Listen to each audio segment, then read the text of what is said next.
तरुभ्यश्च कृपा सिन्धुभ्यैव च पतितानां पावनेभ्यो वैष्णवेभ्यो नमो नमः। नमो महावदन्नाय कृष्ण प्रेम प्रदायते कृष्णाय कृष्ण चैतन्य नाम्ने गौरतिसे नमः।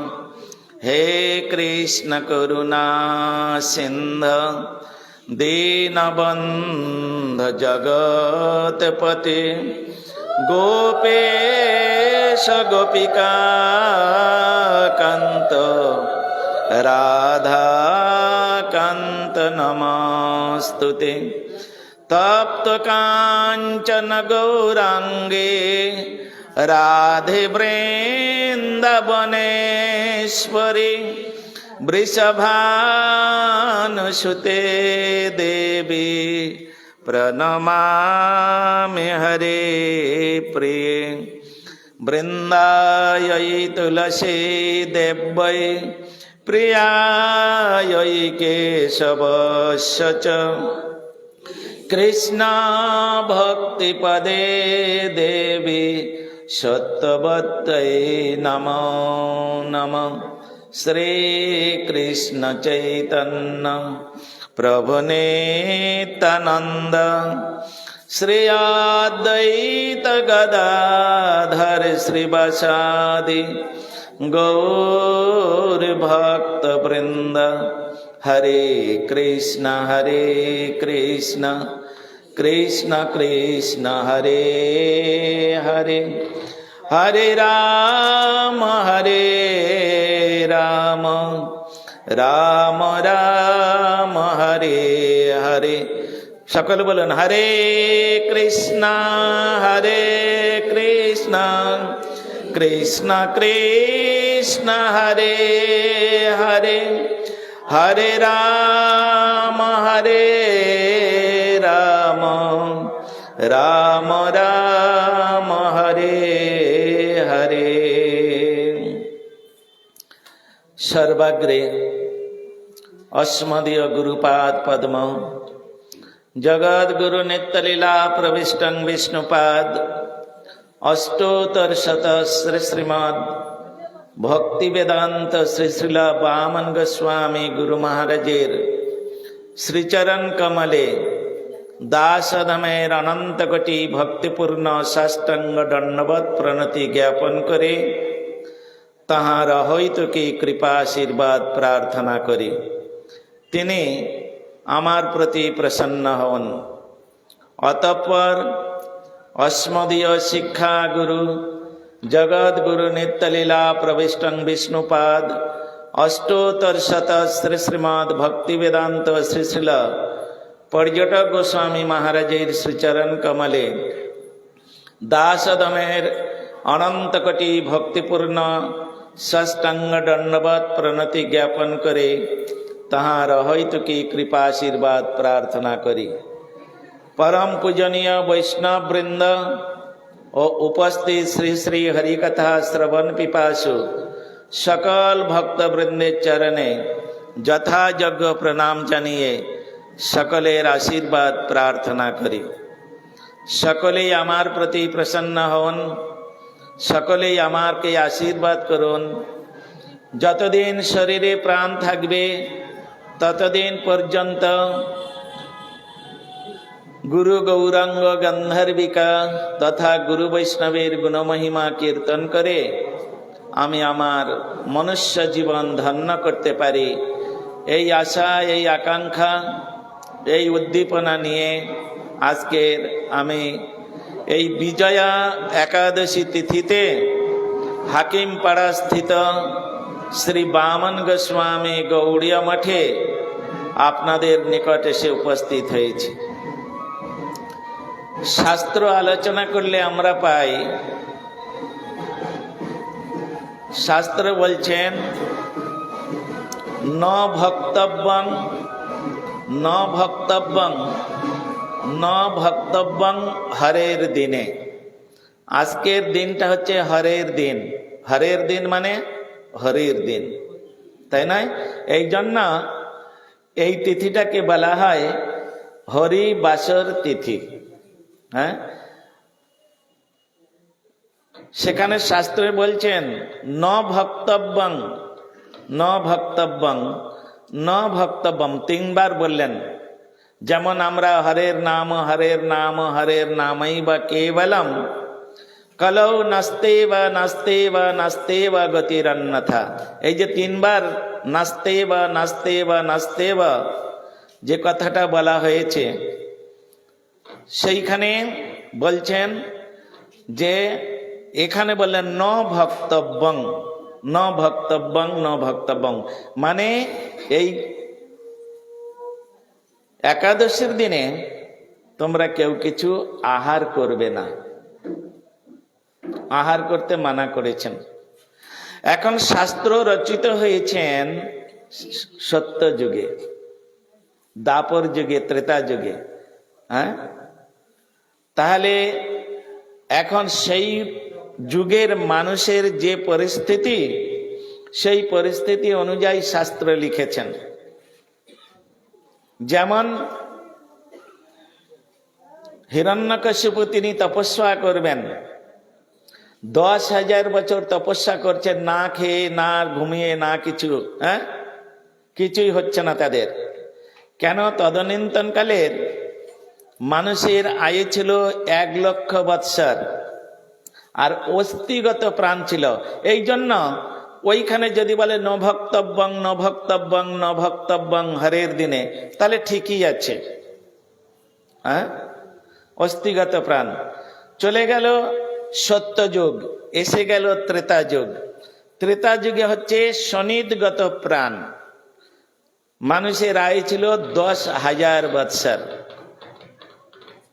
শনিদগত মানে, শনিত মানে কি? রক্ত। যতদিন শরীরের মধ্যে রক্ত থাকবে, খাক নাই খাক, ঘুমাক নাই ঘুমাক, বেঁচে থাকবে। শনিদগত। আর মানুষের আয়ু ছিল 10,000 বৎসর। সেই জন্য তাদের যদি 2-4 দিন, 10 দিন, 15 দিন, 20 দিন, 1 মাস, 1.5 মাস, 2 মাস না খেয়ে থাকে, কোনো ব্যাপার নেই, কোনো ব্যাপার নেই। যখন ত্রেতা যুগ চলে গেল, চলে আসলো দাপর। দাপরের মানুষের আয়ু হয়ে গেল 1,000 বৎসর। হ্যাঁ, 1,000 বৎসর। আর তখন কি হলো? দাপরের মানুষ স্বল্প আয়ু এবং তারা অল্পাহারী হলো। অল্প আহার করলে তাদের চলতো, একদম না খেয়ে থাকতে পারতো না। দিনান্তে একটু কিছু না খেলে হয়তো 1 দিন 2 দিন না খেয়ে থাকতে পারতো, কিন্তু না খেলেও চলতো। এই জন্য তাদের জন্য ঠিক আছে। কিন্তু কলিযুগের মানুষের আয়ু মাত্র 100 বৎসর, আর অন্নগত প্রাণ। সুতরাং এই কলিযুগের মানুষ যদি এই রকম ভাবে না খেয়ে থাকে, তাহলে কারোর গ্যাস্ট্রিক আছে, কারোর নানা প্রকার সুগার আছে, প্রেসার আছে, তাহলে তো ওগুলো দ্বিগুণ বেড়ে যাবে আরো। হ্যাঁ, সুগার, প্রেসার, তারপরে এইসব বেড়ে যাবে। এই জন্যে মহাপ্রভু আমার পরম দয়াল। হ্যাঁ, এই জন্যে এখানে বলছেন যে পশু পাখি ঝুরে পাষাণ বিদরে শুনি যার গুণ কথা। মহাপ্রভু কিরকম? গাও পুনঃ পুনঃ গৌরাঙ্গের গুণ, সরল হই এমন এভব সাগরে এমন দয়াল না দেখি যে একজন। এইরকম দয়াল, এইরকম কৃপালু আর ন ভূত ন ভবিষ্যতি। এই জন্য তিনি এসে বললেন, না না, তোমরা কলিযুগের মানুষ, আজকের যদি তোমরা সারাদিন কিছু না খাও, তাহলে আর কালকের কিছু উঠতে পারবে না। চোখে সর্ষে ফুল দেখবে, মাথা ভন ভন করবে, চোখ বলছে আমি দেখতে পাচ্ছি না, কান বলছে আমি শুনতে পাচ্ছি না, আমি আর কিছু করতে পারবো না, ঠ্যাং বলবে আমি আর চলবো না। এই জন্যে মহাপ্রভু কৃপা করে তিনি কলিযুগের মানুষের উপরে অত্যন্ত প্রসন্ন হয়ে তিনি বললেন যে অনুকল্প স্থান মাত্র নিরন্ন প্রসাদ পাত্র বৈষ্ণবকে জানিহ নিশ্চয় অবৈষ্ণব জন যারা প্রসাদ ছলেতে তারা দিবানিশি ভোগে হয় রত। যারা অবৈষ্ণব খেতে আছে বলে একেবারে 1 কেজি দুধ ছানা কাটিয়ে খেয়ে নিলাম, 1 ডজন কলা খেয়ে নিলাম, তারপরে একেবারে 2-4টে আপেল এটা সেটা করে একেবারে এমন খাইলাম, আর হরিনাম করার ইচ্ছা হলো না, হরিকথা শোনার ইচ্ছা হচ্ছে না, হ্যাঁ মন্দিরে যেতে পারছে না, নাক ডাকিয়ে ভস ভস করে ঘুমাবো। এরকম হলে হবে না। অনুকল্প স্থান মাত্র সামান্য এবং নিরন্ন প্রসাদ পাত্র, সেটা যেন অন্ন না হয়। অন্ন মানে কি? অন্ন শব্দের অর্থ কি? অন্ন শব্দে আমরা ভাত বলি ঠিকই, কিন্তু অন্ন শব্দে ব্যাকরণগত বিচারে অন্ন শব্দের ব্যাখ্যা দিয়েছেন আহার্য বস্তু। অন্ন শব্দে আহার্য বস্তু, যে যাহা গ্রহণ করিয়া জীবন ধারণ করেন তাহাই তাহার অন্ন। যেমন আমরা ভাত গ্রহণ করে আমরা জীবন ধারণ করি, এই জন্য আমাদের কাছে ভাতকে আমরা অন্ন বলি। একটা সাপ সে ব্যাঙ খায়, মাছ খায়, ওটাই ওর অন্ন। একটা বাচ্চা শিশু সবে মাত্র দুগ্ধপোষ্য শিশু জন্মগ্রহণ করেছে, 2-3 দিন হয়েছে, সে তো দুধ ছাড়া কিছু খায় না, ওই দুধটাই তার অন্ন। এই জন্য এখানে অন্ন শব্দে আমাদের বলছে আহার্য বস্তু, অর্থাৎ 5 প্রকার এখানে অন্ন, শস্যকে অন্ন বলা হয়েছে। 5 প্রকার শস্যকে, এটা শুধু এই যে একাদশী ব্রতটা এটা অনলি ফর ম্যান, মানুষের জন্য, এটা কোনো পশু পাখির জন্য নয়, এটা কোনো বৃক্ষলতার জন্য নয়, এটা কেবলমাত্র মানুষের জন্য। এই জন্য মানুষ যেটা খেয়ে বেঁচে থাকে সেটাকে না করলো তোমরা অন্ন খাবে না, ন ভক্তব্যং, তোমরা খাবে না, অন্ন খাবে না। তো অন্ন কাকে বলা হয়? 5 প্রকার, মানুষের কাছে 5 প্রকার শস্যকে অন্ন বলা হয়। যেগুলো আমরা কি শুধু ভাত খাবো নাকি? হ্যাঁ, তার সঙ্গে সবজি লাগবে, আর সবজি করতে গেলে তেল ব্যবহার করতে হবে, তাহলে তেলটা নিষেধ। সর্ষে দিয়ে যে তেল হচ্ছে ওটা নিষেধ, ওটা খাওয়া চলবে না। ডাল লাগে, ওটা নিষেধ। রুটি খান, ওটা নিষেধ। জব নিষেধ, তিল এগুলো নিষেধ। 5 প্রকার বস্তু: গম, জব, ধান, গম, জব, তিল, সরষে আর হচ্ছে ডাল, এই কটা জিনিস নিষেধ। এই কটা বাদ দিয়ে তুমি যেগুলো শাস্ত্রের মধ্যে উল্লেখিত আছে, ফল এবং মূল। মূল মানে যেটা মাটির নিচে হয়, আর ফল মানে যেটা কাঁচাও খাওয়া যায়, পাকাও খাওয়া যায়। শুধু গাছে হলে হবে না, গাছে হলেই খেয়ে নেবো ওরকম চলবে না। চিচিঙ্গাটা তো গাছে হয়, বেগুনটা তো গাছে হয়, তাহলে ওটা খেয়ে নেবো? ফল বলতে ওগুলো ফল বলবে না। ফল শব্দের অর্থ হচ্ছে যেটা কাঁচাও খাওয়া যায়, পাকাও খাওয়া যায়, তাকে বলা হবে ফল। যে কোনো বস্তুকে ফল বলা হবে না। এই জন্য এই সমস্ত বিচার করে মহাপ্রভু বললেন তোমরা গ্রহণ করো, আমি তোমাদের বলছি এগুলো গ্রহণ করো, তাহলে তোমাদের আর কোনো পাপ হবে না। আচ্ছা, এইবারে হয়তো আমি গ্রহণই করলাম, হ্যাঁ, কোথাও অফিস আদালত এখানে ওখানে সেখানে আছি, খিদে পেয়েছে খুব, বাজার থেকে 1 ডজন কলা কিনলাম, হ্যাঁ, আর কলা কিনে সেটাকে খেয়ে নিলাম, হবে না, ওটা পাপ হবে। কেন? নিরামিষ খেলেও পাপ হবে। যারা মনে করেন আমরা তো নিরামিষ খাই আমাদের পাপ লাগে না, ওই ওরা আমিষ খায় ওদের পাপ লাগে, এ কথাটা বাজে কথা। নিরামিষ খেলেও পাপ হবে, আমিষ খেলেও পাপ হবে। তাহলে আমিষ খেলে কখন পাপ হবে না? যদি সেটা আমার গৌরহরিকে নিবেদন করে, রাধা গোবিন্দকে নিবেদন করে, আর সেটা যদি আপনি প্রসাদ স্বরূপে খান, আর পাপ লাগবে না, আর পাপ লাগবে না। এই জন্য মহাপ্রভু বললেন শুদ্ধ একাদশী দিনে কৃষ্ণ নাম সংকীর্তনে দিবানিশি হও রত। তাহলে সেই কৃষ্ণ নাম 1 লক্ষ অন্তত নাম করতে হবে। যারা একাদশী ব্রত করবেন অন্য দিনে যদি 1 লক্ষ নাম না করতে পারেন তাহলে একাদশীর দিন অন্তত তাকে 1 লক্ষ নাম করতে হবে, তা নাহলে কিন্তু মহাপ্রভু প্রসন্ন হবে না। চৈতন্য ভাগবত মধ্যখণ্ড 8ম অধ্যায় আমি বলে দিচ্ছি, আপনারা প্রভুপাদের অনুভাষ্য লেখা আছে নিচে, ওটা পড়বেন। পড়লে ওর মধ্যে প্রভুপাদ বলছেন যদি কেহ এই বিশেষ বিশেষ তিথিতে, বিশেষ করে একাদশী ব্রততে 1 লক্ষ হরিনাম জপ যদি কেউ না করেন তো তার স্পর্শিত জল আমার গৌরহরি গ্রহণ করেন না। কি বুঝছেন আমার দিদিরা, মায়েরা, বোনেরা? কিছু বুঝতে পাচ্ছেন? হ্যাঁ, গল্প করার সময় আছে, মোবাইল দেখার সময় আছে, রাস্তায় 2-3 এক জায়গায় হলে দেখবেন হাতে হরিনামের মালা আছে, হয়তো বেরিয়ে চলে গেল আর গল্পে মাতোয়ারা। হ্যাঁ, ঝোলাটা হাতে থাকলো, মালা বলছে আমি যাই, তোরা এখন, হ্যাঁ আমি এখন যাই, তোদের এই শ্রদ্ধা ভক্তি দেখে আর আমার থাকতে ইচ্ছা করছে না, আমি এখন যাই, এই বলে ঝোলাতে বেরিয়ে চলে যায়। তারপর খানিকটা পরে গল্প যখন শেষ হয়ে যায়, এদিক ওদিক সবাই চলে যায়, দেখে ঝোলাটা আছে হরিনামটা নাই, এই তখন কান্নাকাটি। এই নবদ্বীপে আমি তো পরিক্রমার সময় মাইকে থাকি বেশি, আগে থাকতাম, এখন কাউন্টারে থাকি কম। তো এই সবাই আমার কাছে, কেন মহারাজ একটু অ্যানাউন্স করে দিন না, আমার হাতে আমার ঝোলাটা আছে, মালাটা কোথায় পড়ে গেছে। আমি তোমার ভক্তি দেখে মালা তো হচ্ছে বিদায় নিয়েছে তোমার কাছ থেকে।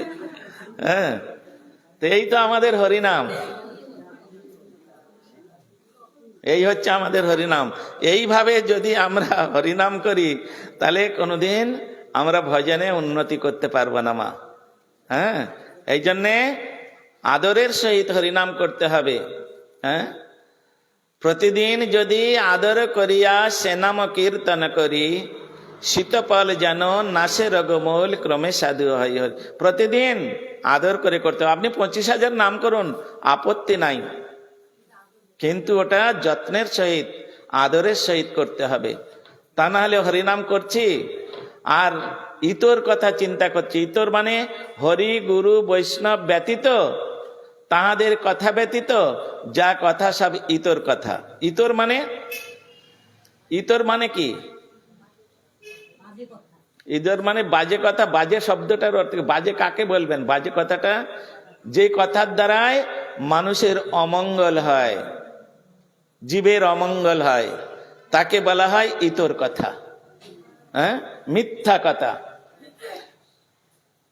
সরস্বতী দিদি আজকের রীতা দিদির বাড়িতে গিয়েছিল। হ্যাঁ, কথাটা সত্য তো। ওই নিয়ে সেখানে কি কি আলোচনা হয়েছে সেটা হলো, কৃষ্ণকথা একটা হয়নি, তোর ছেলে কেমন আছে, তোর নাতি কেমন আছে, এইসব আলোচনা সবগুলো মিথ্যা কথা। কিন্তু আমরা দেখতে পাচ্ছি তো সত্যি কথা এটা। হ্যাঁ, গিয়েছে এইসব কথা, কিন্তু ওটাও মিথ্যা কথা। হরি গুরু বৈষ্ণবকে কেন্দ্র করে যে কথাটা, ওটা হচ্ছে সত্য কথা, বাকি সব মিথ্যা কথা। মায়েরা একটু এগিয়ে আসুন, অনেক জায়গা আছে, চলে আসুন, এগিয়ে আসুন। এই জন্য রাধা কৃষ্ণ বল সঙ্গে চল, এই মাত্র ভিক্ষা চাই। গৌড়ীয় বৈষ্ণবগণের একটাই ভিক্ষা, তোমরা কৃষ্ণ বলো আর সঙ্গে চলো। কার সঙ্গে যেতে হবে? সাধু সঙ্গ সর্বশাস্ত্রে কয়, লবমাত্র সাধু সঙ্গে সর্বসে দেহায়।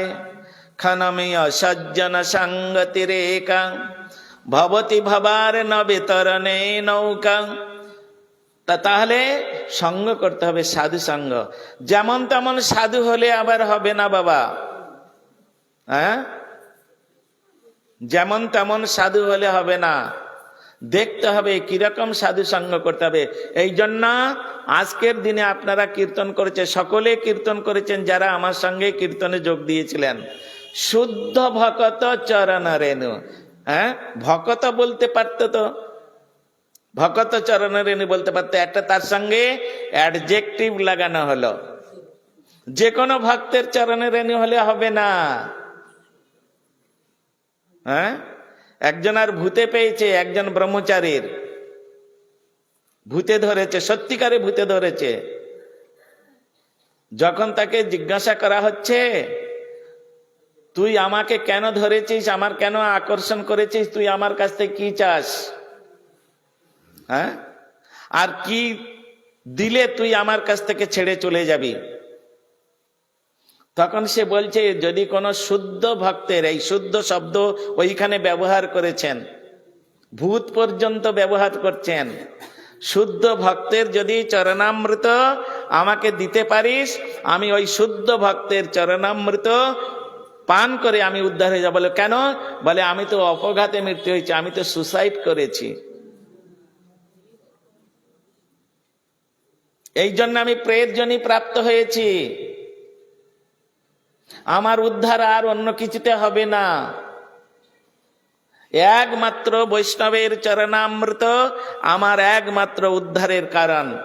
তুমি সেই শুদ্ধ বৈষ্ণবের যদি চরণামৃত আমাকে দিতে পারো, তাহলে আমি তোমাকে ছেড়েও চলে যাব, আর কোনোদিন আমি থাকবো না, আর আমি উদ্ধার হয়ে যাব।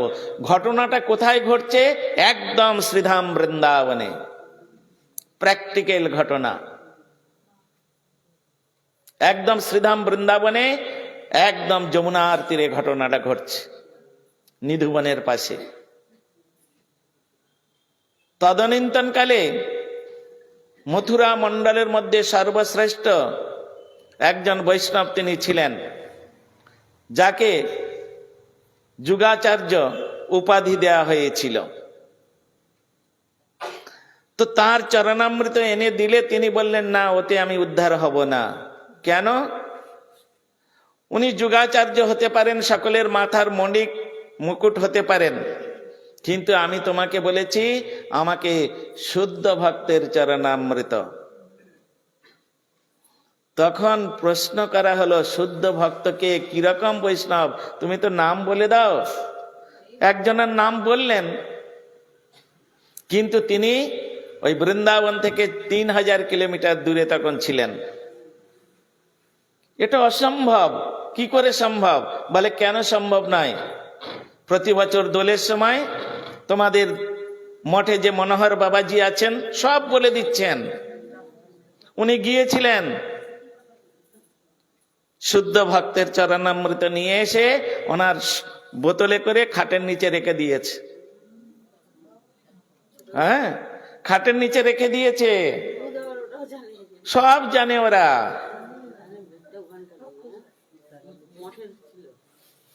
খাটের নিচে রেখে দিয়েছে, পাথরের বাটিতে করে, ওই যে ভেন্টিলেটর থাকে না, ওইখানে রেখে দিবি, আমি খেয়ে দিয়ে চলে যাব।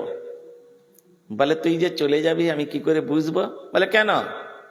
ওই যে যমুনার কাছে বিশাল বড় নিম গাছটা আছে, দেখবি ভেঙে পড়ে যাবে, আমি ওই গাছেই থাকি, তো ও ডাল ভেঙে দিয়ে আমি চলে যাব। যে ডালটায় আমি বসতাম, যে ডালটায় ভূত বসতো, ওই ডালে কোনোদিন কোনো কাজ হয় না।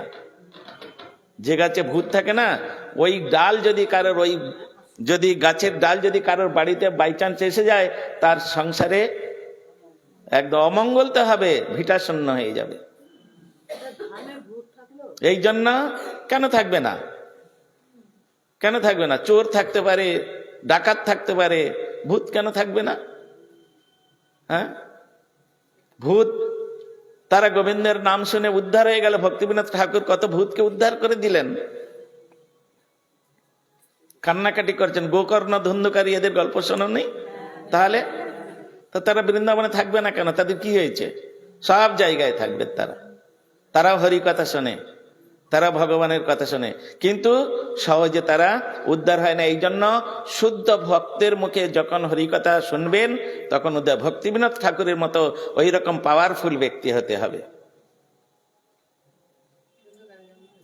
ব্যাস, সেই চরণামৃত রাখা হলো ওইভাবে, সে ওই বাটিতে খেয়ে বাটিটা ফেলে দিয়ে ভেঙে দিল, আর গাছের ডাল ভেঙে দিয়ে চলে গেল। এই হচ্ছে শুদ্ধ ভক্ত চরণের রেণু। হ্যাঁ, গৌর আমার যেসব স্থান করল ভ্রমণ রঙ্গে, সেসব স্থান হেরব আমি প্রণয়। এই প্রণয় ভক্ত মানে শুদ্ধ ভক্ত, যে কোনো ভক্তের সঙ্গে নয়। পার্থিব জগতের বস্তুর প্রতি যার আকর্ষণ রয়েছে, চাহিদা রয়েছে, সে কোনোদিন শুদ্ধ ভক্ত হতে পারবে না। একমাত্র কৃষ্ণৈক শরণ, কৃষ্ণ আমায় পালে রাখে জান সর্বকাল, আত্মনিবেদন দৈনে ঘুচাও জঞ্জল, ইনি হচ্ছেন সিদ্ধ ভক্ত। যার বিশ্বাস আছে কৃষ্ণ আমাকে লালন পালন করবে। রীতা দি আমায় দেখবে, সরস্বতী দি আমায় দেখবে, রাম আমায় দেখবে, ওসব বাজে কথা। আমি না থাকলে আমার ছেলে মেয়েগুলো মানুষ হবে না, এসব বাজে কথা, এগুলো বাজে কথা। কলুর বলদের মতো আমরা ওই মায়া মোহ আচ্ছন্ন হয়ে এইসব করছি, এগুলো চলবে না। এই জন্য শুদ্ধ ভকত চরণ রেণু ভজন অনুকূল। তোমার যদি অনুকূল ভজন চাও, ভজন দুই প্রকার, একটা প্রতিকূল ভজন। সংসারে আমরা সকলেই প্রতিকূল ভজন করি, কেউ অনুকূল ভজন করি না। আমার বাড়িতে 5 জন লোক আছে, আমি দীক্ষিত, আর 4 জন তো অবৈষ্ণব, তো ওদের সেবা করাতে প্রতিকূল হয়ে যাচ্ছে, কিন্তু করতে হবে। কেন? আমরা যে শুদ্ধ ভক্ত নই, আমরা যে অশুদ্ধ ভক্ত। শুদ্ধ ভক্ত তো মীরাবাই, তোমাদের সেবা আমি করব না, তোমাদের আমি খেতে মাখতে দিব না, তোমাদের কাছে আমি থাকবো না, তোমার সেবা করব না। কেন? আমি গিরিধারী চরণে সমস্ত কিছু সমর্পণ করে দিয়েছি। আমার সমস্ত ইন্দ্রিয় গিরিধারীর সেবার জন্য, এই ইন্দ্রিয়ের দ্বারাই আর তোমাদের আমি সেবা করতে পারবো না।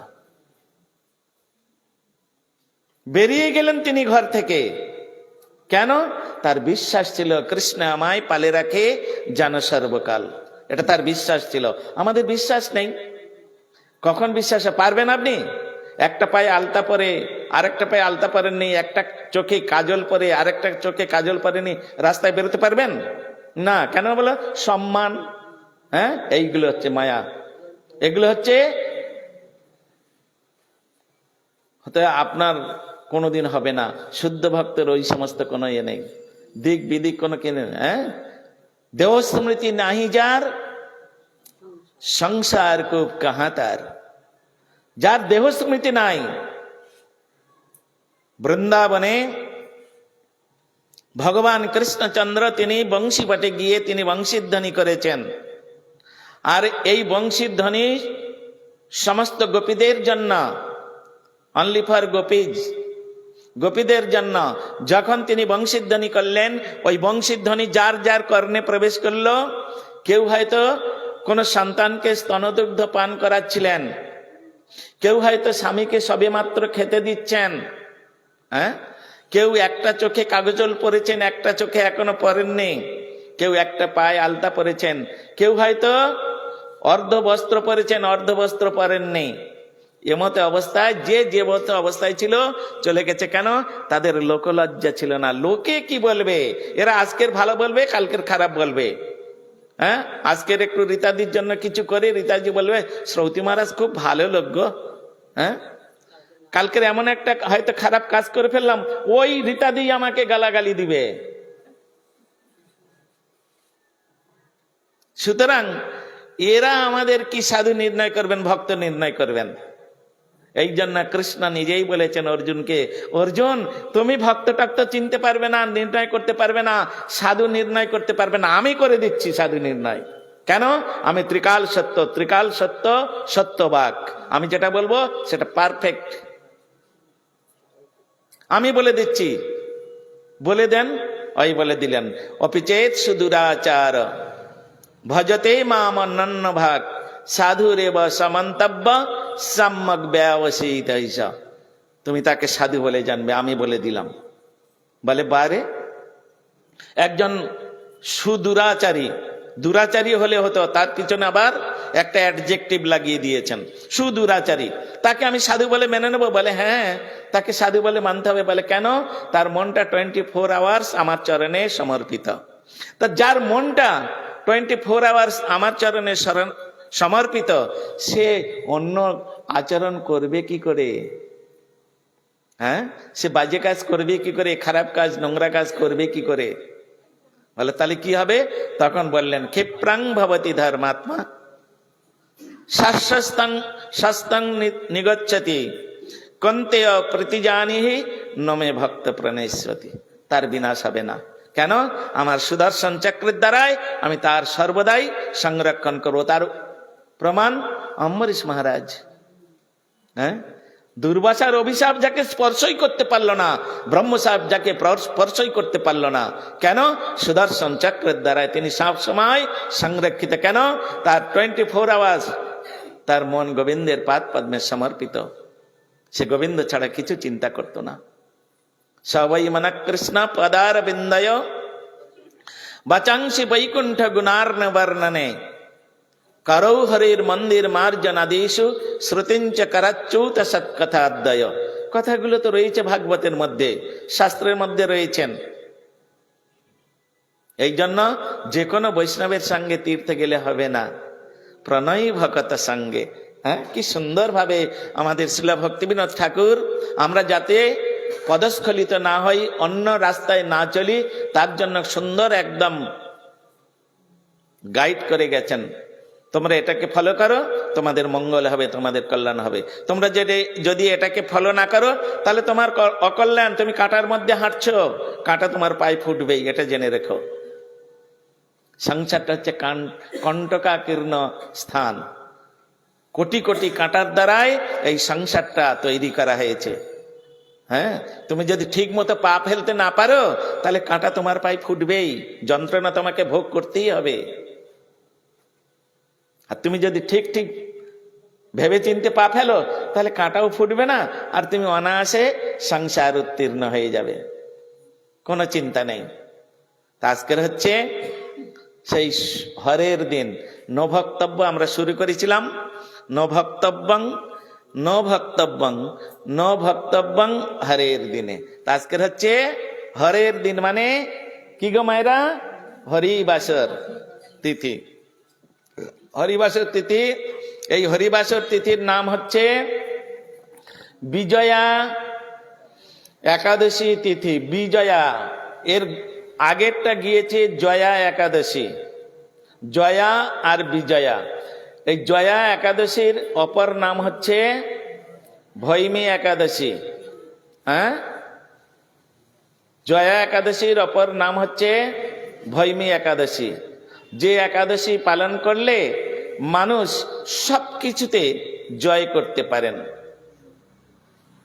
হ্যাঁ, সব কিছুতে, কাম ক্রোধ লোভ মোহ মদ মাৎসর্য, এই যে ষড়রিপুকে জয় করা মানে সবকিছু জয় করা। কাম ক্রোধ লোভ মোহ মদ মাৎসর্য, এই ষড়রিপুকে জয় করা যাবে যদি কেউ জয়া একাদশী পালন করেন। আর বিজয়া, এর মধ্যে আবার একটা বি পূর্বক, হ্যাঁ, বি পূর্বক জয়া, অর্থাৎ এই বিজয়া মানে এর পাওয়ার আরো বেশি। কেন? যত সমস্ত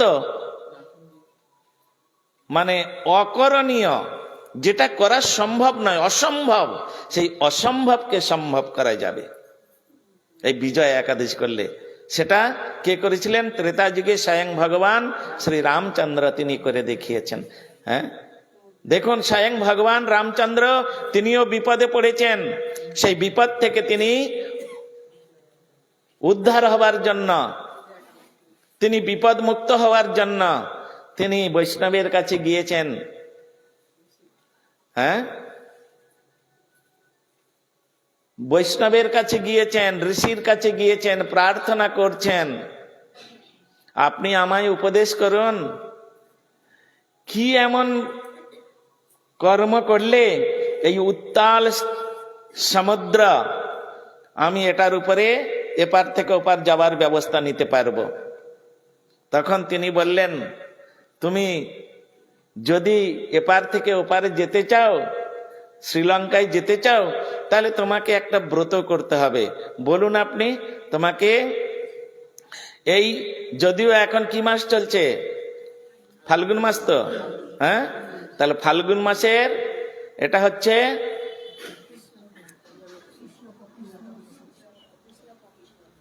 সামনে অমাবস্যা, কৃষ্ণপক্ষীয় একাদশী। হ্যাঁ, ফাল্গুন মাসের কৃষ্ণপক্ষের একাদশীর নাম হচ্ছে বিজয়া একাদশী। তুমি যদি এই একাদশীটাকে শাস্ত্রানুসারে একে সম্মান করতে পারো, তাহলে তুমি যা মনস্কামনা করবে, যতই তোমার সামনে বাধা আসুক, সমস্ত বাধা ছিন্ন ভিন্ন হয়ে যাবে, তুমি উত্তীর্ণ হবে। শুক্লা পক্ষের থেকে কৃষ্ণ পক্ষের মহিমা বেশি। বলে কেন? না, কৃষ্ণ পক্ষ মানে সামনে আলো, আর শুক্ল পক্ষ মানে সামনে অন্ধকার। তুমি এগিয়ে যাবে, অন্ধকার মানে ভালো, অন্ধকার ভালো না আলোটা ভালো? হ্যাঁ, কি গো মায়েরা, বলুন না, হ্যাঁ হুঁ না, একটু কিছু বলুন। সব জানে একেবারে বেগুন বাঁচা মুখ করে বসে আছে, মুখে একটু কথা নেই, হাসি নেই, কিছু নেই। এ আবার কি? ইংরেজির পাস করুন, বাংলার পাস করে থাকতে হবে না। হ্যাঁ, তাহলে কথা হচ্ছে, এটা হচ্ছে কে বিজয়া, জয়া বিজয়া। তাহলে যে কোনো কাজকে জয় করতে গেলে জয়া একাদশী পালন কর। যে কোনো কাজ, হ্যাঁ, তুমি পরীক্ষা দিতে যাচ্ছ, পরীক্ষাটা এমন একটা কিছু নয়, কিন্তু ওটাকেও উত্তীর্ণ হবার জন্য তুমি যদি জয়া একাদশী পালন করো ঠিক ঠিক ভাবে সাধুদের আনুগত্যে, তাহলে তুমি ওটাকে উত্তীর্ণ হবে। কিন্তু বিজয়া যেখানে বলছে, যেখানে একটা বিশেষ কথা রয়েছে, যেখানে একটা অ্যাডজেক্টিভ লাগানো আছে, সেখানে সাধারণ এইসব নয়। যেটা অকরণীয়, কোনোদিন সম্ভব নয়। সমুদ্র বন্ধন সম্ভব কারোর পক্ষে, বলুন তো? আচ্ছা, এখানে একটা প্রশ্ন করি, ভগবান রামচন্দ্র ইচ্ছা করলে তিনি পারতেন না একাদশী ব্রত না করে? তিনি পারতেন না, কিন্তু তিনি করলেন না কেন? তিনি করলেন না এই জন্য, তিনি এই ভৌম জগতে এসেছে লোকবর্ত লীলা কৈবল্য ভগবান, সাধারণ মানুষের মতো লীলা করার জন্য। তিনি যদি এটা না করেন, তাহলে আমাদের মতো ছাগল ভেড়াগুলো তো করবে না। হ্যাঁ, আমার মতো গাধা গরু গাধাগুলো তো করবে না।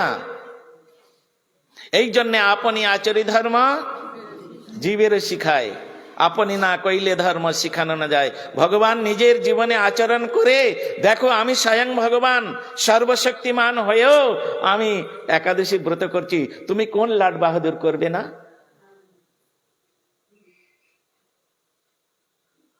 তুমি কোন লাট বাহাদুর করবে না? তোমাকেও করতে হবে। তুমি যদি না করো, এরপরে তোমাকে চতুষ্পদ হতে হবে। দ্বিপদ আর থাকবে না, চতুষ্পদ হয়ে তোমাকে জন্মগ্রহণ করতে হবে। সেটা গরু হতে পারো, শূকরও হতে পারো, কুকুরও হতে পারো। এটা একদম মানে হবেই হবেই হবে, পারফেক্ট একদম, কোনো কথা ভুল নেই। মনুষ্য জীবনে ধারণ করে যদি কেউ একাদশী ব্রত না করে, তাকে চতুষ্পদ হতেই হবে, এটা শাস্ত্রের কথা। একাদশী ব্রত করতে হবে। যদি সবগুলো না পারো, তাহলে সেখানে কিছু ছাড় আছে। তুমি বছরে 4টে একাদশী আছে, ওই 4টেই করো, তোমাকে করতেই হবে, তোমাকে করতেই হবে। 4টে একাদশী আপনারা জানেন, হ্যাঁ, শয়ন উত্থান, পাশমড়া, তার মধ্যে ভীম ছড়া। এই জয়া একাদশীর একই, একটা আছে পাণ্ডবা নির্জলা একাদশী, ওটা আলাদা, ওটা আলাদা না।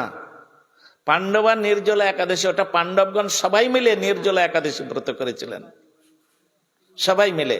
আর ভৈমী একাদশী যেটা ভীম একাদশী, এটা শুধু ভীম করেছিলেন, এটা ভীমের জন্য। জয়া একাদশী, এই একাদশী এর আদি নাম হচ্ছে জয়া একাদশী। দাপর যুগে ভীম করেছিলেন বলে ওর অপর নাম হয়ে গেছে ভৈমী একাদশী বা ভীম একাদশী, তা নাহলে জয়া বিজয়া।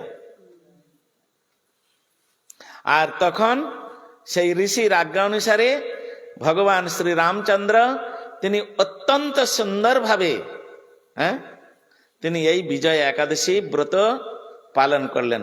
তিনি নির্জলা ব্রত করেছিলেন, কারণ তিনি একটা বিশেষ, যেটা অকরণীয়, যেটা অসম্ভব, সেটাকে সম্ভব করার জন্য তাকে একটু কঠিন ব্রত করতে হবে। তাহলে নির্জলা ব্রত মানে কি ভালো করে জেনে রাখুন। আমরা অনেকে নির্জলা ব্রত করি, কিন্তু কি করি, দশমীর দিনে ভালো করে রাত্রি 11টার সময় একেবারে নাক পর্যন্ত খেয়ে নিলাম, একেবারে যা পেলাম, দিস্তাখানেক যে রুটি খায় রুটি আর সব খেয়ে নিলে, নে ভস ভস করে ঘুমালাম, তারপর দিন আর খেলাম না। এমনি তো তার পেট খারাপ হয়ে যাবে, তার না খেলেও চলবে। ওইভাবে একাদশী করলে হবে না। তাহলে কি করতে হবে, দশমের দিন দুপুর বেলা সলিড খাবার খাবেন, একবার খেতে হবে, সকালেও নাই রাত্রেও নাই। রাত্রে একটু ফল দুধ নিতে পারেন দশমীর দিনে রাত্রে বেলায়, তাও অল্প সামান্য, না খেলে আরো ভালো। একাদশীর দিন জল পর্যন্ত স্পর্শ করা চলবে না। দ্বাদশীর দিন ঠাকুরের পূজা অর্চন টর্চন ইত্যাদি সমস্ত কিছু করে তিনি যথারীতি টাইম মতো পালন করে দিয়ে আর ব্রাহ্মণ বৈষ্ণবের ভোজন করিয়ে তারপর তিনি ভোজন করবেন। ওই একবার ভোজন, রাত্রে ফল দুধ, একে বলা হয় ত্রিসন্ধ্যা উপবাস। এইভাবে যদি কেউ উপবাস করেন তার নির্জলা ব্রত হবে, তা না হলে নির্জলা ব্রত হবে না। ও আজকে রাত্রে ভোর একেবারে এক দিস্তা রুটি খেয়ে শুয়ে পড়লাম, আর তারপরে এই কটায় পারণ আছে রে, যদি শুনে 9টার পরে, তাহলে মাথায় বজ্রাঘাত। বলে সূর্যোদয়ের পরে 9টার মধ্যে, সূর্য আর উঠতে আছে, নে বসে আছে, সূর্য উঠেছে দেখতো, ব্যাস চলবে না, ওরকম ওইভাবে চলবে না। আগে মুনি ঋষিগণ তারা কত কষ্ট করেছেন, তারা কত কষ্ট করে ভগবানের সাধন ভজন করেছেন, তবে না ভগবান তাহাদের প্রতি প্রসন্ন হয়েছেন। আর আমরা যেমন খুশি তেমন করব। এই একাদশী মানে এটা তো ব্রত, এটা তপস্যা।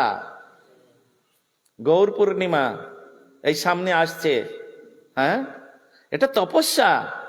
আমার প্রভু, আমার আরাধ্য দেব, তিনি এই জগতে আসছেন। তিনি যতক্ষণ না আসছেন ততক্ষণ নিদ্রা, ঘুম, সমস্ত কিছু, আহার সবকিছু বন্ধ করে দিয়ে স্তব স্তুতি করব। প্রভু আসছেন, তিনি এই জগতে আসছেন। তিনি আসলে তার পূজা অর্চন করে, তাকে সেবা করে, তাকে শুশ্রূষা করে, তারপরে আমরা তার প্রসাদ স্বরূপে যে চরণামৃত গ্রহণ করব। এটাই তো, এগুলো তপস্যা।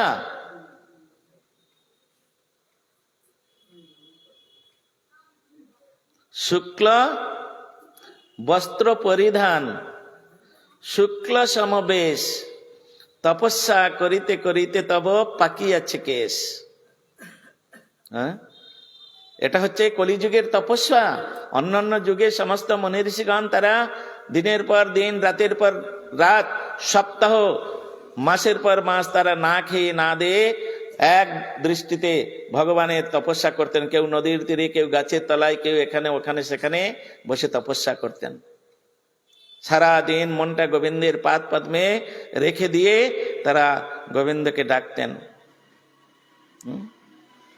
আর আমরা একটা দিন একটু কষ্ট যদি না করি, কষ্ট করলে তবে তো কেষ্টকে পাওয়া যাবে নাকি মায়েরা? হ্যাঁ, আমার কিছু কিছু দিদিমারা আছে, তখন বলেছে কষ্ট করলে তবে তো কেষ্ট পাবি, নইলে কেষ্ট কোথায় পাবি। হ্যাঁ, কষ্ট না করলে কৃষ্ণকে পাওয়া যাবে মা? একটু কষ্ট করতে হবে। মনুষ্য জীবন লাভ করেছি, এত সুন্দর ভগবান আমাদের ইন্দ্রিয়গুলো দিয়েছে, অন্তত 15 দিন পরে একটা দিন গোবিন্দ সেবায় লাগাও এই ইন্দ্রিয়গুলো। 14 দিন তুমি যা খুশি তাই করো, কিন্তু একটা দিন গোবিন্দ সেবায় লাগাও, হরিগুরু বৈষ্ণবের সেবায় লাগাও। বলে কি করে মহারাজ? বলে কান রূপ ইন্দ্রিয়ের দ্বারাই ভগবানের কথা শোনো, চক্ষুরূপ ইন্দ্রিয়ের দ্বারাই ভগবানের শ্রীমূর্তি বৈষ্ণব আরতি দর্শন করো, পারূপ ইন্দ্রিয়ের দ্বারাই ভগবানের মন্দির পরিক্রমা করো, হাতরূপ ইন্দ্রিয়ের দ্বারাই ভগবানের বাসন মেজে দাও, একটু একটু মন্দির মার্জনা করে দাও, একটু সবজি আমান্য করে দাও ঠাকুরের সেবার জন্য, তোমার কল্যাণ হবে, তোমার হাত ধন্যাতি ধন্য হয়ে যাবে। হ্যাঁ, তাহলে আর এই হাত আর পা হবে না মা। আর যদি এটা কিছুই না করেন, তাহলে একদম ডেফিনিট তাকে চতুষ্পদ হতেই হবে। এই জন্য আমরা পরের জন্মে যদি চতুষ্পদ না হতে চাই, অন্তত একাদশী ব্রতটা করবেন, এটা আমার অনুরোধ। আর যাদের কোনো কাজ নেই, যাদের কোনো কিছু নাই, তারা অবশ্যই লক্ষ নাম জপ করার চেষ্টা করবেন। 1 লক্ষ নাম অন্তত এই একটা দিনের জন্য। অন্য দিন 25,000 করুন, 50,000 করুন, কোনো আপত্তি নাই, কিন্তু একটা দিন গোবিন্দের, এই জন্য হরের দিন তো, এটা আপনার দিন নয়। 14টা দিন আপনার জন্য, আপনি সংসারে যা খুশি তাই কাজ করুন 14টা দিন, কিন্তু একটা দিন হরের দিন, এটা গোবিন্দের দিন। সুতরাং গোবিন্দের দিনে তুমি 1 লক্ষ হরিনাম করো। আমার কিছু গুরুবনরা আছে, 1 লক্ষ হরিনাম করা তো দূরের কথা, একটা দিন চলে যায় একাদশী, জামাই মেয়ে যদি বাড়িতে আসে, নাতিপুতি যদি থাকে, ও হরিনামের মালা কোথায় পড়ে আছে তার ঠিকও নেই। হ্যাঁ, এরকম আমার দিদি আছে অনেক, আমি বলবো না কারণ নাম আছে, বলে পড়লো কথা সবার মাঝে, যার কথা তার গায়ে বাজে, সুতরাং বলবো না। হরিনাম করতে হবে। হরের নাম হরের নাম হরের নামই বা কেবলম, কলৌ নাস্তে বা নাস্তে বা নাস্তে বা গতিরন্যথা। হ্যাঁ, কলিকালে একমাত্র হরিনাম হরিনাম হরিনাম। কারণ স্বয়ং ভগবান তিনি এই কলিকালে শব্দ ব্রহ্মরূপে আমাদের মতো হতভাগাকে কৃপা করার জন্য তিনি এই শব্দ ব্রহ্ম মানে নাম রূপে এই জগতে প্রকাশিত হয়েছে। কলি সন্তরণ উপনিষদের মধ্যে সুন্দরভাবে সেখানে বলেছেন।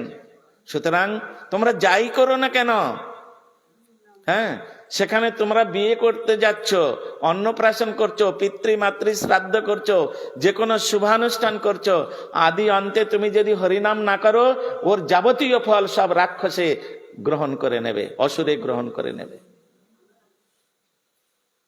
হ্যাঁ, এই জন্য যজ্ঞ দানং তপোহমম সাধ্যায় পিতৃতর্পণম ব্যর্থং ভবতি তৎসর্বং হরিনাম বিনাকৃতম।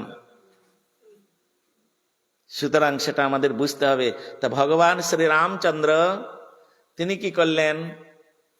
সীতামাতাকে উদ্ধারের জন্য তিনি নিজের জীবনে লোকবর্তু লীলা কৈবল্য ভগবান তিনি নিজের জীবনে আচরণ করে আমাদেরকে শিক্ষা দিচ্ছে, দেখো তোমরাও দেখো, আমি ভগবান হয়েও আমি সবকিছু পারি। হ্যাঁ, যার নাম করে হনুমান এপার থেকে ওপারে চলে গেল, আর তিনি স্বয়ং যেতে পারবে না? হ্যাঁ, ভজন করে না?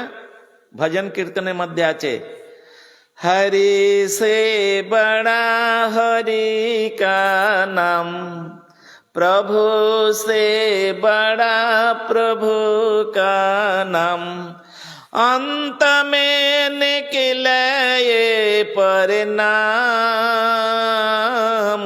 हरि से बड़ा हरि का नाम, प्रभु से बड़ा प्रभु का नाम।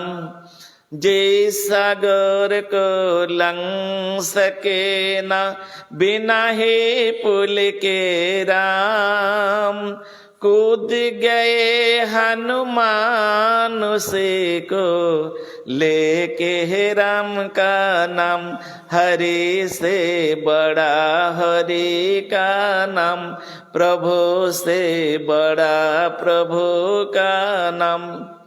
जिस सागर को लंघ सके ना बिना ही पुल के राम, আর कूद गए हनुमान उसी को लेके राम का नाम। জয় শ্রীরাম বলে একদম এপার থেকে ওপারে চলে গেলেন। আরে ভগবান বললেন দেখো আমি স্বয়ং এখানে রয়েছি আর আমার নাম করে ওপারে চলে গেল, আমি কি যেতে পারি না? পারি, কিন্তু আমি যে লীলা করতে এসেছি, আমি যদি ওইভাবে চলে যাই, আমি লীলা করতে এসেছি, তাহলে যে আমি যে লীলাময় ভগবান, এটা তো জগৎ থেকে মুছে যাবে। হ্যাঁ, এই জন্য তিনি লীলাময়, সেই লীলাময় হরি এসেছেন নদিয়াপুরে রাধার প্রীতি লয়ে বিকে। এই জগতে ভগবান স্বয়ং আসেন তিনি লীলা করার জন্য। কেন? এই লীলাগুলো করে রেখেছেন। আমরা তাহার এই লীলাগুলোকে স্মরণ করলে, এই লীলাগুলো আমরা যদি কীর্তন করি, তাহলে আমাদের কল্যাণ, আমাদের মঙ্গল। এই জন্য ভগবান এই জগতে এসে এরকম লীলা বিস্তার করেন। তো তিনি ওপারে গেলেন, তারপরে তো রামায়ণ সব একটু একটু আপনাদের জানা আছে মোটামুটি। তারপরে তিনি সীতা দেবীকে নিয়ে চলে আসলেন, আর আনার পরে তারপরে তিনি কি করলেন? হ্যাঁ, অযোধ্যায় এসে তিনি রাজ সিংহাসনে উপবেশন করলেন। কিছুদিন পর সুখ কপালে না থাকলে হ্যাঁ সবাই তো সুখী হতে চায়, কেউ হয় কেউ হয় না। সীতা দেবী তিনি এই জগতে এসেছিলেন, হ্যাঁ সীতা দেবী এই জগতে এসেছিলেন, তিনি নারীর যে কষ্ট, সেই কষ্টটা নারীদের জানানোর জন্য তিনি এইরকম ভাবে লীলা করেছেন। এগুলো তার লীলা। এগুলো এই যে রাবণ যে সীতা দেবীকে হরণ করে নিয়েছেন, কে আগে একটু বললেন অগ্নি পরীক্ষা, এগুলো অরিজিনাল লক্ষ্মীর নয়। হ্যাঁ, বিষ্ণুর যে অঙ্কশায়িনী লক্ষ্মী, এগুলো তিনি করেননি, এগুলো সব সীতা দেবীর প্রতিমূর্তি, তার দ্বারাই এই সমস্ত গুলো করেছে। যেমন আমাদের কৃষ্ণ প্রেম তরঙ্গের মধ্যে সেখানে ভাগবত আচার্য তিনি লিখছেন, বিষ্ণু দ্বারে কৃষ্ণ করে অসুর সংহার। বৃন্দাবনে যে অগাসুর বধ, বকাসুর বধ, পুতনা বধ, शकटासुर ইত্যাদি ইত্যাদি যে সমস্ত অসুরকে বধ হয়েছে বা যা কিছু করেছেন, এটা কিন্তু নন্দনন্দন কৃষ্ণ করেননি, যশোদানন্দন কৃষ্ণের করেন। তার দুটো কাজ কি? তিনি বংশী বাজিয়ে সমস্ত গোপীগুলোকে এক জায়গায় করে আর নানা রকম নৃত্য গীতের দ্বারা তাদেরকে আনন্দ প্রদান করা, আর গরু নিয়ে মাঠে গিয়ে গরু চড়ানো। ওই অসুরবধ ওসব করার তার সময় নেই। তাহলে ওগুলো কে করেছে? তখন বললেন বিষ্ণু দ্বারায় কৃষ্ণ করে অসুর সংহার। তাহলে বিষ্ণুটাকে, যিনি কংসের কারাগৃহে বসুদেব মহারাজের কাছ থেকে শঙ্খ চক্র গদা পদ্ম নিয়ে আবির্ভূত হয়েছিলেন, সেই কৃষ্ণকে নিয়ে, সেই নারায়ণকে নিয়ে, যিনি তখন বাচ্চা হয়ে গেলেন, সেই নিয়ে যখন নন্দালয়ে আসলেন, তখন এই নন্দনন্দন কৃষ্ণ হচ্ছেন 100 ওয়ার্ডের ম্যাগনেট। হ্যাঁ, আর মথুরায় যে নারায়ণ শঙ্খচক্র গদা পদ্ম নিয়ে, সব বিষ্ণু তত্ত্ব, কিন্তু উনি হচ্ছেন 50 ওয়ার্ডের ম্যাগনেট। তো 50 ওয়ার্ডের ম্যাগনেটের পাওয়ার বেশি না 100 ওয়ার্ডের ম্যাগনেটের পাওয়ার বেশি? তাই যদি হয়, তাহলে ওই 50 ওয়ার্ডের ম্যাগনেট রূপ কৃষ্ণকে নিয়ে যখন বসুদেব মহারাজ নন্দালয়ে প্রবেশ করলেন, তো তখন ওই নন্দনন্দন কৃষ্ণ যিনি 100 ওয়ার্ডের ম্যাগনেট, উনি কি করলেন, ওই 50 ওয়ার্ডের ম্যাগনেটকে আকর্ষণ করে নিলেন। এটা কেউ বুঝতেই পারলেন না, এটা কেউ বুঝতে পারলেন না। বলে, মহারাজ আপনি আপনার মতো মন গড়া কথা বলে দিচ্ছেন, আমরা কিছু জানি না বুঝি না, এই জন্য যা খুশি আপনি তাই বলে দিচ্ছেন। আমি বলছি না, আমি মন গড়া কথা বলবো না, আমি শাস্ত্রের প্রমাণ দিয়ে বলবো। হ্যাঁ, শাস্ত্রের মধ্যে আছে, সেখানে বলছেন গর্ভকালে তু অসম্পূর্ণে অষ্টম মাসিতে শ্রিয় যশোদা চ দেবকী চ শুশুবাতে সমন্তদা। কথাটা শাস্ত্রের মধ্যে লেখা আছে।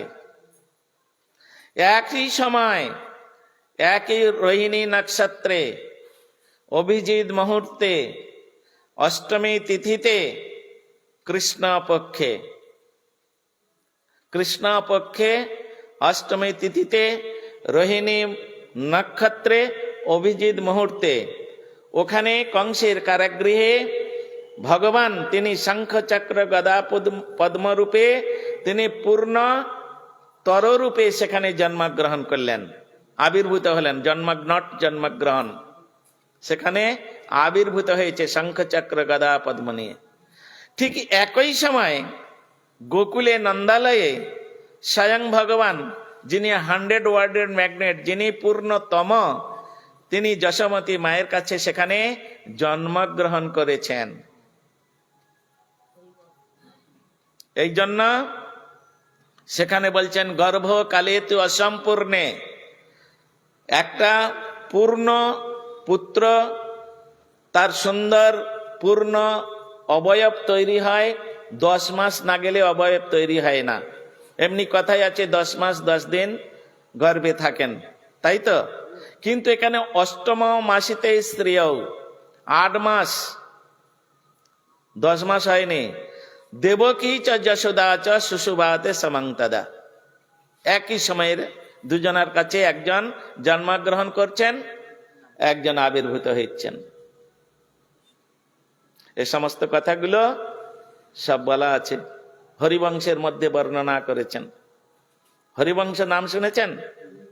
হ্যাঁ, এই হরিবংশের মধ্যে এরকম বর্ণনা আছে। কারোর বাড়িতে যদি হরিবংশ থাকে তিনি খুলে দেখে নেবেন। সে তুমি যে পড়েছো, আমি ওটা পড়িনি। তো যাই হোক, এইভাবে সমস্ত বর্ণিত হয়েছে। তো ভগবান শ্রী রামচন্দ্র তিনি লোকবর্ত লীলা কৈবল্য ভগবান সাধারণ মানুষের মতো এই জগতে এসে তিনি নিজের জীবনে আচরণ করে আর তিনি জগৎকে জানিয়েছেন, হ্যাঁ আমি যেভাবে করছি, কিরকম আরতি, কিরকম উৎকণ্ঠা, কিরকম ব্রতাচরণ করলে তবে তুমি যেটা অকরণীয় সেটাকে তুমি করতে পারবে, হ্যাঁ যেটা অসমর্থ তাতে তুমি সমর্থ হবে। সেই জন্যে আমাদের সকলকে চিন্তা ভাবনা রাখতে হবে যে আমরা মনুষ্য জন্ম ধারণ করে যখন এসেছি, ভগবান এত সুন্দর ইন্দ্রিয়গুলো যখন আমাদের দিয়েছেন, তাহলে এই ইন্দ্রিয়গুলো একদিন সংযম করে এটা হরিগুরু বৈষ্ণব সেবায় লাগাতে হবে, এটা মনে রাখতে হবে। 14 দিন আপনার আর একদিন হরের দিন বলেছে। আজকের দিনটা অন্য দিন নয়, তোমার দিন নয়, এটা মনে রাখবে। আজকের যদি তুমি কোনো অন্যায় করো, কোনো অপরাধ করো, তার কোনো ক্ষমা নেই, কারণ আজকের হরের দিন, আজকের হরির দিন। এই হরির দিনে তোমাকে অন্যায় অপরাধ করা চলবে না। অমেধ্য কুমেধ্য যদি ভক্ষণ করো তাহলে তোমাকে বাঘ সিংহ হয়। চতুষ্পদ বলেছি না, চতুষ্পদ হবে। তুমি যদি আজকের দিনে অমেধ্য কুমেধ্য ভক্ষণ করো, তোমাকে বাঘ সিংহ শুকর কুকুর হয়ে জন্মগ্রহণ করতে হবে। আর তুমি যদি আজকের অন্ন ডাল তরি তরকারি এই সমস্ত গ্রহণ করো, তাহলে তোমাকে ওই গরু ছাগল হাতি এই সমস্ত জন্মগ্রহণ করতে হবে। সুতরাং একটা দিন তোমাকে সংযত হতেই হবে, যদি না হও তাহলে বিপদ। এইভাবে ভগবান শ্রী রামচন্দ্র তিনি নিজের জীবনে আচরণ করে তিনি জগৎকে শিক্ষা দিলেন। হ্যাঁ, মহাপ্রভু সম্বন্ধে বলতে গিয়ে বলছেন পদকর্তা, গৃহীজন, শিক্ষক, ন্যাসিকুল, নায়ক। তুমি সন্ন্যাসী বলে তুমি যা খুশি তাই করবে, ওটাও চলবে না। তোমাকেও ফর্মুলা অনুযায়ী চলতে হবে। শুধু গৃহস্থদের জন্য না, এটা কি ব্রহ্মচারী চারি বর্ণাশ্রমী যদি কৃষ্ণ নাহি ভাজে, সকর্ম করিলেও সে ঔরবে পরিণজে। চারি বর্ণাশ্রম, সেখানে বলছেন ব্রহ্মচর্য, বানপ্রস্থ, গৃহস্থ, সন্ন্যাস। চারজনে। আমি সন্ন্যাসী বলে বড় বড় কথা বলছি বলে আমি যা খুশি তাই করব, আর তোমাদের বেলা তখন বলে এটা করো না, ওটা করো না, ওটা চলবে না। সুতরাং সবাইকে একই নিয়মে চলতে হবে। ফর্মুলাই একটাই, ওই একটাই ফর্মুলা আমাদের চলতে হবে। কি করতে হবে? কৃষ্ণ ভজিবার তারে সংসারে আইন। কে জানেন না? হাত উঠান তো। আমি জানি না। কৃষ্ণ ভজিবার তারে সংসারে আইন, এই কথাটা কে জানেন না? এতগুলো লোক বসে আছে, একটু হাত উঠে দেখান। আমি জানি না। দেখছেন তো, সবাই জানে। তাহলে এই করতে হবে। আজকে রাত্রি অধিক হচ্ছে, সুতরাং আজকের আমি এখানে হরিকথার বিশ্রাম দিচ্ছি। এখন কয়েকটা দিন আমি তো থাকবোই না, আপনারা সকলেই জানেন। হ্যাঁ, কারণ